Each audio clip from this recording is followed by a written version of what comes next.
Alright, what up y'all? It's Matt's shop. So I got a quick little video for y'all here today. And if y'all watched my previous video, you'll see that my tiller blew up. Well, now the sub blew up in my truck. So things are just blowing up left and right over here, and not in a good way. Well, technically this thing blew up a couple months ago, but I'm just now getting around to fixing it and filming it for y'all. But you'll see, it's starting to rain on me a little bit. You'll see right here, I can stick my hand all the way up in there because there's no sub in there. And this one is still in here. It's still right up in there. I know that doesn't show y'all anything, but I'm about to pop this seat down and you know, get my new sub in there. I got it in the box. It was still under warranty, luckily, from Parts Express. It's a Dayton, and I'm probably gonna butcher this model number. We'll double check it on the box, but it's a Dayton RSS 315-44HO. And what that means is it's a 12-inch sub. Let me go off the top of my head here. The specs on the sub is a 12-inch sub. Alright, so this is two 12s, one here and one here. And they're 12s, right? So the voice coil is dual 4 ohm voice coils. So I wired this one down to 2 ohms, this one down to 2 ohms, and then they're connected together on a monoblock, which I'm about to show y'all behind the seat. They're connected together, so they're wired down to 1 ohm. So the final impedance is 1 ohm on my monoblock. And now on these Chevy trucks, this is a 06 Chevy Silverado. On these Chevy trucks, there's a little secret that no one knows. Well, some people know, but it's a modification you can do on these back seats. And what the little modification is, and I know I'm probably gonna catch flack for this. Oh, that's dangerous. Oh, you weaken this, weaken that. Look, if you have a little baby or a son or a daughter or something, and these are car seat rings, right? There's 2 there, 1 there. I cut this one out because I don't have a son or a daughter, and I really don't care about these stupid things. If I have one, I can put it over there. If it, you know, if I need to use it, it's right there. So I just cut this one and ground it down because my amps are behind there. But the modification is, you know, don't do this if you have a little baby. I mean, if that's your concern, don't do it. What you do is, normally this doesn't pull down, right? And it's annoying as all can be. You have to take the whole seat out. So, alright, so this bottom seat is locked, right? So you can't pull up on this, and you can't pull down on this, and you need to access your subs amps, or your speaker amps, or whatever you got back here. Alright, now so the modification is, what you do is to pull this seat down and not have to take all these nuts and bolts, you know, all the nuts off, and then get back up in there, the ones over there, and pull the whole seat out to access your amps. That is a pain in the butt. What you do now is you pull on this, pull it up. It's gonna be hard to do with one hand, but bear with me. Then you pull this down, and now the whole seat comes down just like that. You see, and then you can kneel right up here and get to the amps. And now in order to do this, right here, all you do is, this thing will normally be like kind of rounded like this. And what you do is, you take your angle grinder and you protect everything, right? So it doesn't get burned up.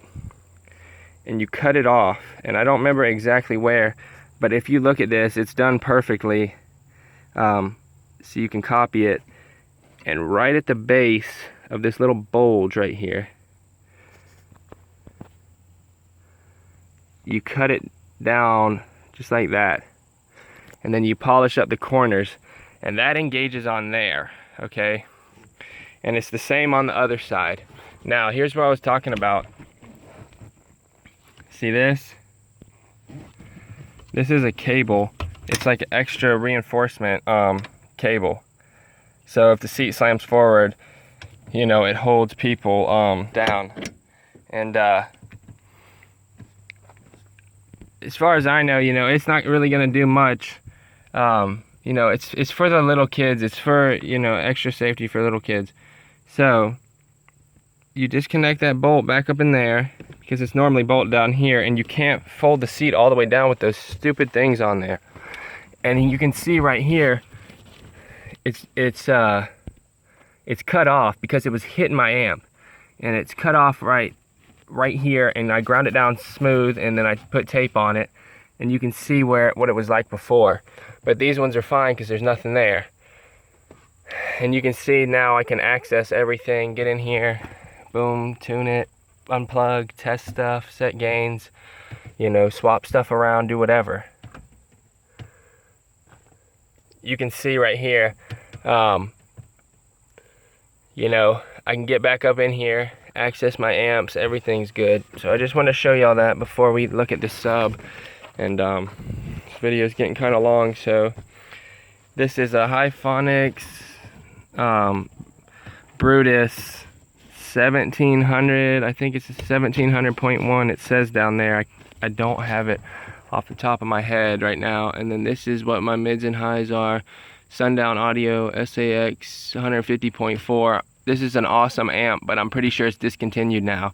And this amp is absolute trash. It's garbage. Yeah, alright, this amp is a Hyphonics amp, and it is a piece of crap. It's a piece of you-know-what. I would not buy it again if I had the choice.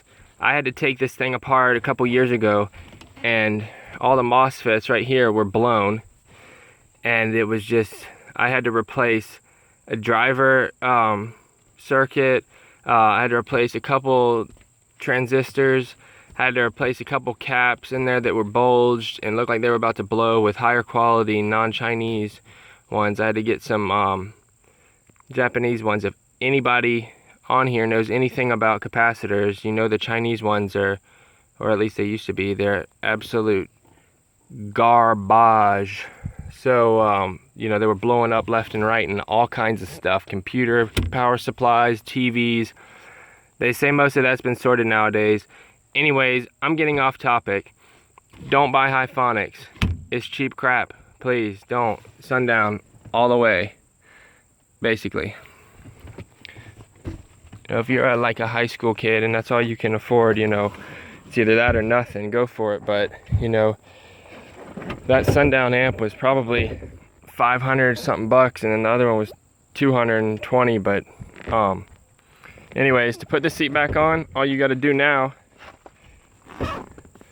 you see it's like this. That hook right there goes on there. So what you do is push it up, get it on there, and then you let it drop. And normally the sub box would be up under here, but, and now it's locked. So that's a nice little mod. Make sure y'all do that if you don't care about the little safety things. And if, you know, you can still, if you have a child or whatever, it'll go to like that far if you leave those safety wires on. I just got tired of jamming my head down in here for hours trying to mess with stuff. So let me get this sub box back in the shop, and I'm gonna unbox this new sub real quick and show y'all that. Alright, so you can see I got my new sub right here, and I know that's super bright over there. I had to move into the shade. Sorry guys, it's a little dark, but you're gonna have to deal with it.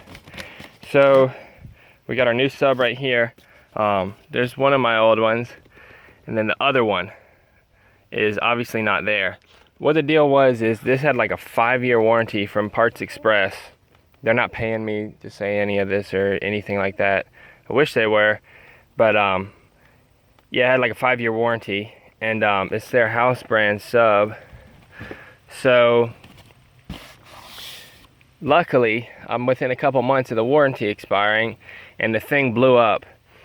I wasn't pushing it that hard. I know everyone says that. I wasn't pushing it that hard at all. What we were doing, it was extremely humid and hot. Like I'm talking 100 degrees, over 110 degrees in the truck probably. Extremely humid for a couple weeks. And I don't know if the glue failed or something broke inside here. And I didn't take pictures of it. I didn't take a video of it before, but I should have. So what it was something came apart in the motor. And I took the sub out and thought maybe I could fix it, but I would have to cut the dust cap, and they don't make you know, kits to rebuild these things, at least for this model. So I said, the heck with it. It's still within warranty, send it back, and they sent me another one. So what was there was like a piece of metal or something in here, and when you tap on the cone, it goes. It sounded like someone dropped a huge washer, like a thin washer, right behind this cone. And with the sub on, any amount of volume, like a piece of metal vibrating in there. So it blew up. I thought maybe it was a little piece of trash or something, but no. Something behind this dust cap in the motor came apart. I don't know how it was built. I didn't dissect it. I'm sure y'all would love to see that, but we got the new one right here. Thank God it was within warranty. So this one is going in that hole, and I have a special unboxing tool here. Let me find it. Here it is. Spare key. So what we're gonna do is we're gonna cut her open. This is going to be impossible to do with one hand.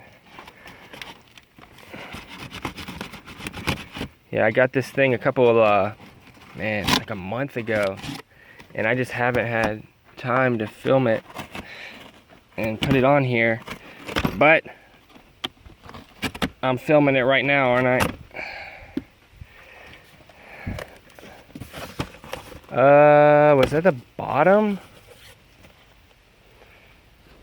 Alright, so we got a box inside a box. So let me pull this thing out of here and see what it's looking like. Alright, so here's the official unboxing.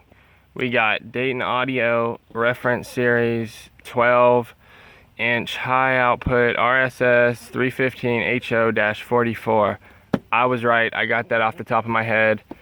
Oh, yeah, dual 4 ohms. Just like I said, 4 ohm and 4 ohm on each side of the coil. So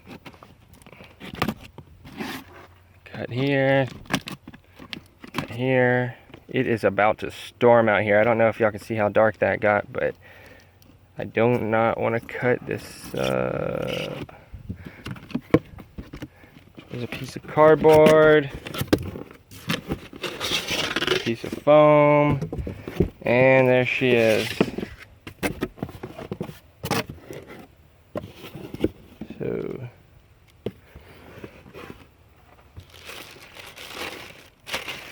oh yeah, there she is.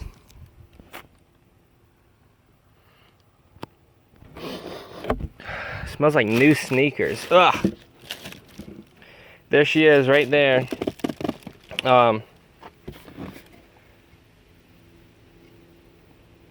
Oh yeah, man, it stinks when your subs go out and you only got one at half power and you gotta listen and you like loud rap. You know what I mean? You have to listen to that half power. It sucks. So let me go and get this thing put in. I might take this back to the shop, into the shop, and put it in, but I'm not trying to do this, hold on. I'm not trying to do this right here one-handed because something's gonna break, and I can't afford to have that happen. So, let me get this thing all wired up, and then I'll explain it to y'all before I drop it in the box, but I'll be back here in a second. Alright, so you can see we're all hooked up now.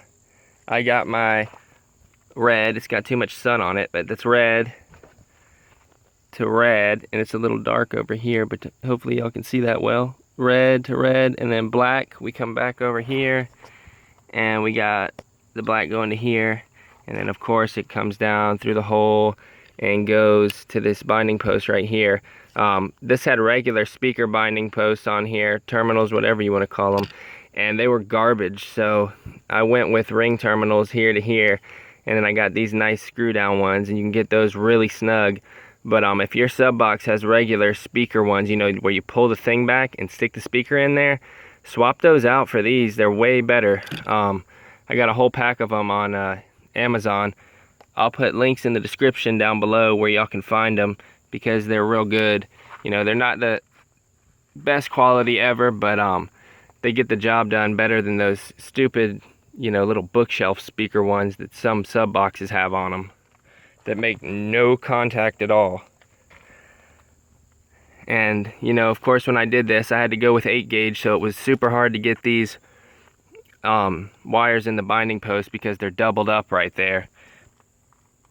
And you see that little bit of tape on here. Of course, the bigger wires, they had little frays and stuff, so I just like to put a little tape on there to make sure it doesn't short out or anything like that. But I got it all hooked back up, and now we're gonna screw it all back down. Alright y'all, so you can see we got it all put back together now. The sub box is all set up under the seat, and it's all screwed back together. Both sides are all screwed back together, and everything's good to go, and all the wires are hooked back up, and my seat is locked in place, and in place right here. So everything's good to go. And I would demo this for y'all, but I'm filming this on my phone, and I don't have any copyright free music available to me right now, so y'all are just gonna have to trust me that it works. Alright y'all, thanks for watching. Make sure y'all check out those links in the description, because I'll link y'all up to those binding post terminal cups that I use, the good ones, not the stupid little bookshelf speaker ones. So check out those links in the description, and then I'm going to link y'all up to everything else I use, the sub box, the amps, all the wire, the 99.999 whatever percent oxygen free copper cables and wire. I'll link to all that in the description, so don't forget to check that out. And while y'all are down there, make sure to give me a big thumbs up, and don't forget to comment and subscribe for more videos in the future, because I'm always working on car audio stuff, automotive stuff, and all kinds of stuff around here in the shop. So y'all don't forget to subscribe so you don't miss out in the future. Later.